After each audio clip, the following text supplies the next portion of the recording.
Hola! Kumuestas mga kameta? Pag-usapan natin mga latest sa Pilipinas. Let's talk about Marcos Jr. Tapos na yung trip niya sa Singapore and to Indonesia. So, kamusta naman yun? What was the outcome? Whether may mga concrete na developments na nangyari para sa ating national interest. At the same time, pag-usapan din natin yung mga latest moves. Andrew Yee, pasok! Latest moves from Robin Padilla. Senator Robin Padilla ay nag-flex na rin on foreign policy issues, calling for joint exploration agreements with China. Pag-usapan din natin yan. And balikan din natin, of course, our Vice President and Officer in Charge habang nasa abroad si Pangulong Marcos Jr. Alright? So, balikan natin yan, guys. Kamusta kayo dyan? Mga kameta. Ayan na tayo. Okay, pag-usapan natin yan, ha? Sit down properly. Uy, Julia! Kika! Salvahe. Maliit lang dun sa likod natin. Oops. Okay, hopo tayo dito. So, anong pag-usapan natin, guys? Ito, guys.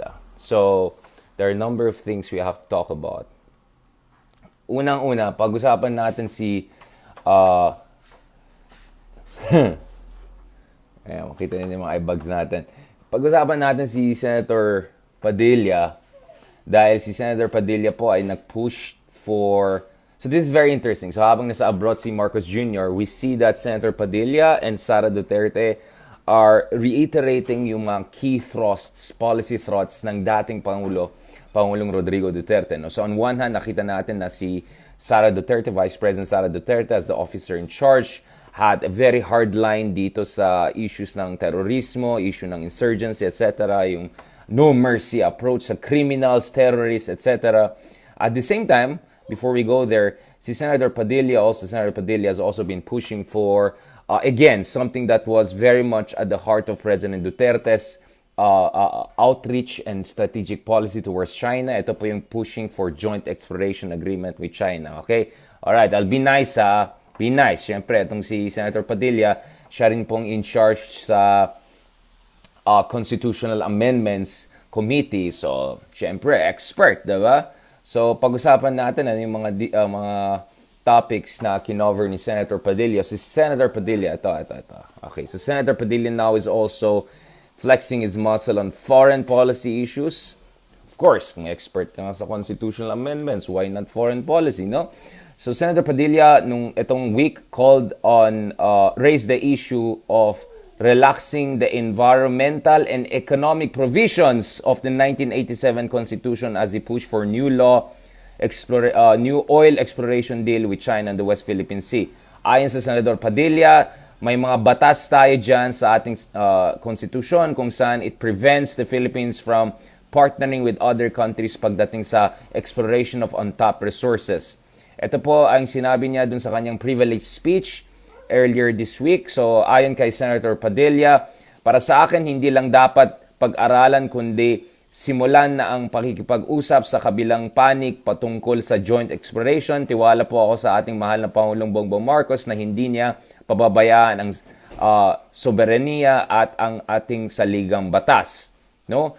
So ayon sa mga reports na meron tayo, there could be 0.8 billion to 5.4 billion barrels of oil and another 7.6 trillion to 55.1 trillion cubic feet of natural gas sa mga areas na sakop ng ating exclusive economic zone sa West Philippine Sea. A big part of that is sa Reed Bank. No? It's in the Reed Bank.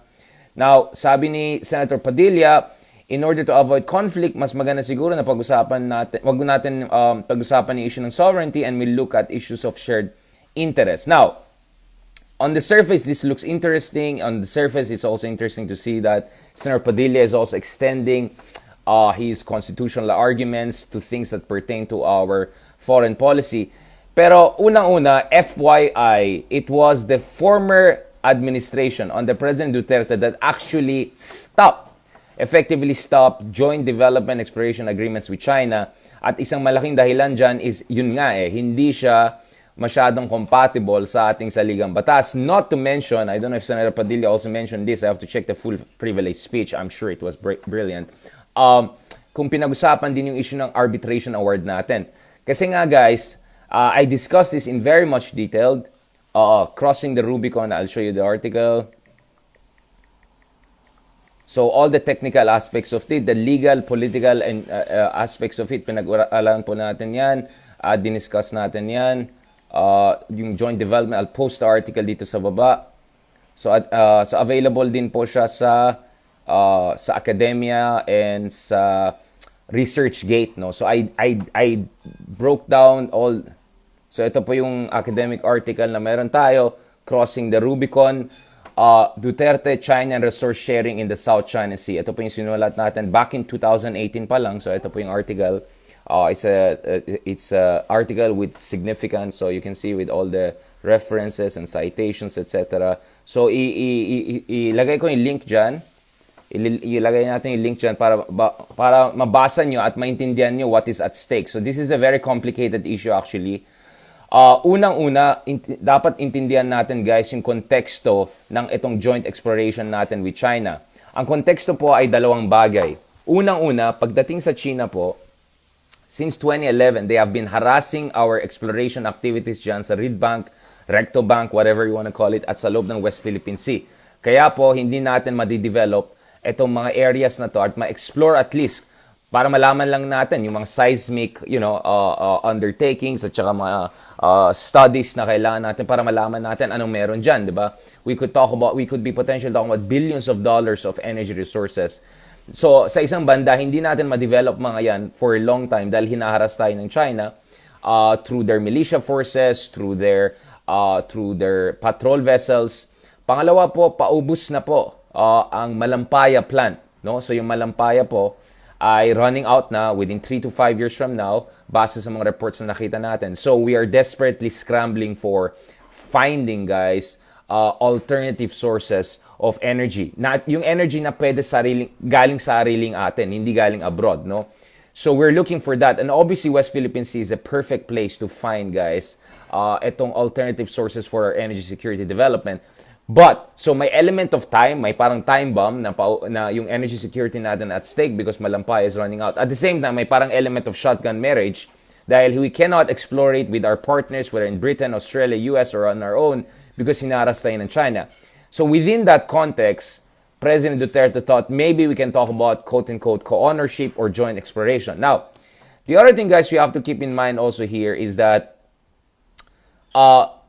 joint exploration has multiple connotations. So in one case, for instance, you can have service contracts kung saan sa atin yung sovereignty nung area na yan, we hold the sovereignty, but we contract out to foreign companies or foreign counterparts the development of the resources and then my profit sharing, revenue sharing. But nevertheless, the sovereignty is with us. So if it's a service contract issue, wala akong problema having it with any company around the world as long as ito ay sang-ayon sa ating saligang batas. At the same time, meron din tayong joint exploration. Katulad ng tinitry natin pa ni President Arroyo, joint seismic maritime undertaking kung saan together with our partners or with other countries, we just explore anong meron dyan. Now, there is the next level, guys, which is called joint development agreement, which under international law, especially sa UNCLOS, United Nations Convention on the Law of the Sea, ang ibig sabihin niyan na you're not only jointly exploring, you're also jointly developing the resources at tinatanggap mo na hindi exclusively sa'yo yung sovereignty, yung area na yan, or sovereign rights yung area na yan. So, if we technically do a joint development agreement with China, we are negating our own exclusive economic rights in these areas. And more importantly, we're negating our own constitution dun sa provisions on national patrimony. And we are also negating the arbitration award of 2016, which made it absolutely clear na yung Chinese claims dun sa loob ng Ridpang, sa loob ng West Philippine Sea, sa loob ng exclusive economic zone natin, ay hindi po in consonance, ay hindi po aligned sa prevailing international law. Ayaw ko dun sa mga sinasabi ng China ng mga kung ano-anong ek-ek na international ek-ek nila. But as far as modern prevailing international law is concerned, as far as UNCLOS is concerned, walang basihan yung claims ng China sa loob na ating exclusive economic zone. Kaya nga po, matagal na sinasabi ng mga iba't ibang tao, including former President Aquino, ayan na, magre-react na yung mga trolls, na hindi pwede yung sitwasyon kung saan sasabihin ng isang panig, isang party, na what is ours, what is yours, we share. That's a problematic thing because ang China po ay hindi bukas sa pag-joint development sa sarili nilang karagatan. But essentially, we're being forced to have joint development with them in our own waters, in our own exclusive economic zone, and in potential violation of our constitution and international law. So yun po yung malaking, ito po yung malaking dilemma natin pagdating sa mga discussion with China in terms of joint development agreements or joint exploration agreements. So again, balikan natin guys, if it's service contract kung saan we just allow the Chinese, CNOOC, CNPC, whatever, to drill and do profit sharing, but revenue sharing, but actually accept our sovereignty over that area, exclusive sovereignty over that area, which is consistent sa international law at saka sa constitution natin, walang problema dyan. Pero once you go joint development agreement, we're violating our own national interests, our own constitution, our international law, if this is well within the exclusive economic zone of the Philippines. Kasi walang basehan yung 9-dash line in China sa international law. So I hope Robin Padilla or whoever, whatever, these people talking about it are very aware of these nitty-gritties of these issues. Anyways, expert naman sila sa constitutional amendments. They want to change us, I don't know, federalism, whatever. So sana pag-aaralan din na mabuti itong technicalities ng mga bagay na pinag-usapan natin. Levels of joint activities with China at maritime exploration agreements. No? So there's service contract, there's joint exploration, and there's joint development agreement. Dito po sa dalawa na yan, especially dito, you're still maintaining that you have exclusive sovereignty over the resources in the area. But dito sa joint development agreement, hindi mo na ina-assert na meron kang joint, meron tayong mga special guests. Okay. Ay nako, I'm serious. No. Okay. So at this level, sa joint development agreement, we're already compromising our situation, right? So we have to be very clear. What is Senator Padilla asking for? Is he pushing for joint development agreement? Is he pushing for service contracts? What is he pushing for? Is he pushing for just discussion for the sake of discussion? So just to be very clear about this, one second. So meron tayong actually announcement by the previous administration mismo na they had to essentially seize the joint exploration discussions dahil nga parang it's hard to make it consistent with our laws and also international law. So FYI dun sa mga kay Senator Padilla among others is let's keep also in mind that there's an arbitration award, right? So hindi pwede mag-joint development agreement strictly JDA if this is within the 9-dash line claims na hindi naman sang-ayon sa international law. So let's be very clear about that. Again, if it's service contract or joint seismic undertaking, whatever, baka pwede pa. But anything beyond that, I don't know about that, man. I don't know about that. Okay, so I just want to pull out this one. Anong pangalan ng dating DFA secretary natin yung nagtutroll online para sa Twitter? Teddy Boy. Sorry, nakalimutan ko na. What's his name again?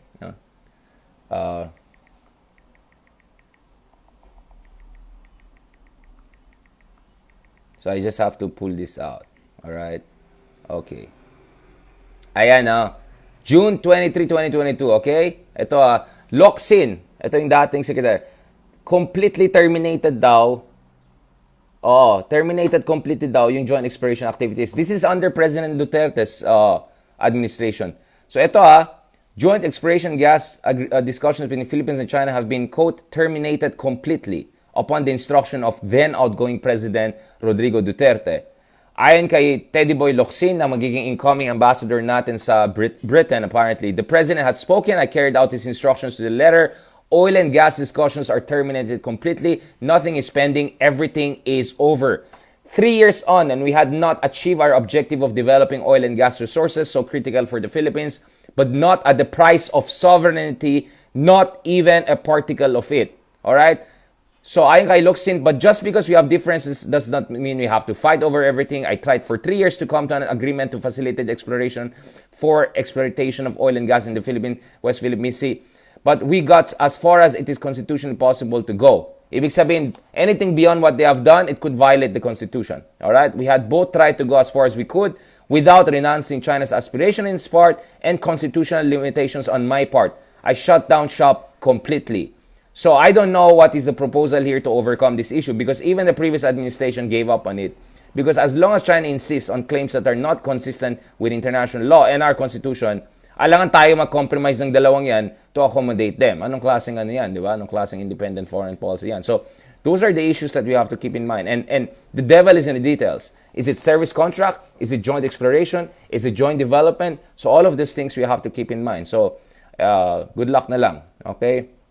So tingnan natin what Senator Padilla has in mind and what are the things we're going to talk about. All right? Now, in fairness naman sa Marcos administration, especially Secretary Manalo, they made it very clear na any joint exploration agreement with China will have to be consistent with our national interest. So, I don't even know why there should be a resolution passed, because the government already said they're open sila dito sa mga discussion na yan. So, I don't know. I think it's kind of redundant. Secretary Manalo, joint exploration. Okay. So ito I'm reading the statement dyan. Ayan yung mga bukog. Ay, bukog daw. Sorry. Hindi ako nagsabi na bukog na troll. Si nagsabi. Ayan. Ayan. Alright, okay. Ito yung sinabi ni, Secretary Manalo. We have already indicated to China our openness to have new talks on oil and gas exploration, but our guiding position will be any agreement that will enter with China or any other country for that matter will not be agreeing to anything which is not in accordance with the Philippine Constitution. Alright? Yung mga provision na ating Constitution sa Ligang Batas, which clearly says, guys, na any exploration agreements should not violate our sovereign rights and national patrimony rights. No? Doon. So, please lang, okay? Basa-basa. Okay? Basa-basa. At let's be fair. And let's see what the government is doing so far about this. Okay, let me see that. Okay, all right. So ito so just to be clear again, but the former administration already canceled the agreements kasi walang saysay. It's not going anywhere if the other side is insisting on claims that are not consistent with the international law, the arbitration award, at saka yung ating constitution. So I don't know what they're trying to pull off here by saying we should do it again. Maybe talking for the sake of talking, I don't know. But guys, in the meantime, paubos ng malampaya, we have to do something about this. We have to develop our resources. Alright? We have to develop our resources dyan sa malampaya. Sa West Philippine Sea. Dahil we have to develop our energy security. Hindi tayo pwede umasa lang sa ibang bansa. At sa international markets. We saw how unstable they are. We saw how prices could go up and down. We need to develop our own resources. Malampaya is running out. So if China doesn't want to go with international law, our constitution, etc., we have to do it with other partners. And we have to push ahead, press ahead, and assert our national interest. Dapat very clearly on that. But if it's service contract, just exploration, etc., bukas ako, even with China. But of course, with necessary safeguards also being in place. Alright? So there's more that we can talk about, guys. Siguro I'll keep it here. Hinahanap na pala ako. Di pa ako kumain, by the way. Ayan, talagang kayong priorities ko kasi. Kaya, tuloy. So I'll post it, guys, dito sa baba. Yung detailed analysis ko ng the legal, the political, the geopolitical aspects of the strategic aspects of itong joint exploration natin. Itong article po, no? Crossing the Rubicon, isisend ko sa inyo. You can download it for free, available dun sa academia ko. Tsaka available din dun sa ayan tayo yun so magte-thank you tayo dyan, guys. Thank you dyan sa thank you sa mga nag-support sa atin, nakikinig sa atin, nanonood sa atin. Thank you very much.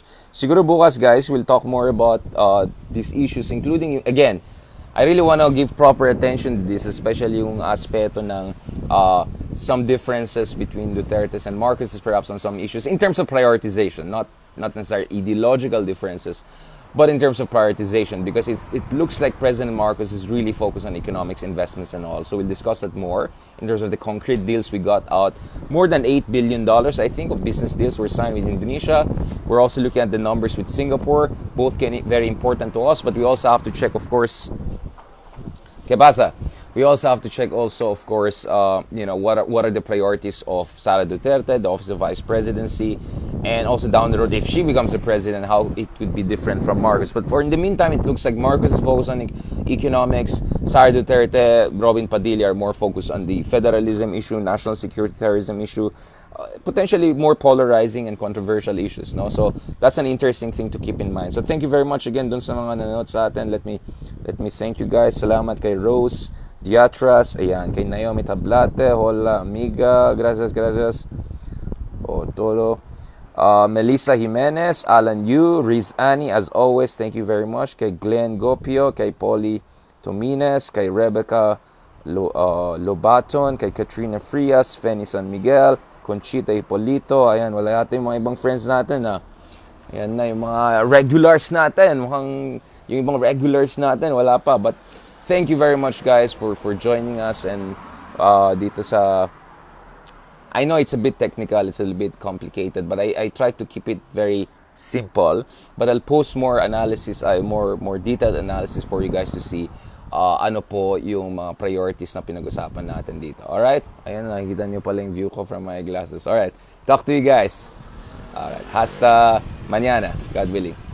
Okay, and please check also yung interviews ko with Karen Davila, with TV5, pinost ko yan sa YouTube channel ko, Richard Haydarian Vlogs. Please go there. Also subscribe, please guys, subscribe to my YouTube. Support naman kayo dyan sa YouTube din natin. We put also there at saka yung Richard Haydarian Podcast. Please guys, also add nyo ako ha. Paki-subscribe din at paki-ano rin ha. Ito. Talagang vlogger na vlogger. Paki-subscribe din sa Richard Haydarian Podcast. Libre lang naman eh. At saka please bigyan nyo naman ng 5 stars ulit dyan. Libre lang naman. Alright, thank you so much. Talk to you guys soon. Adios.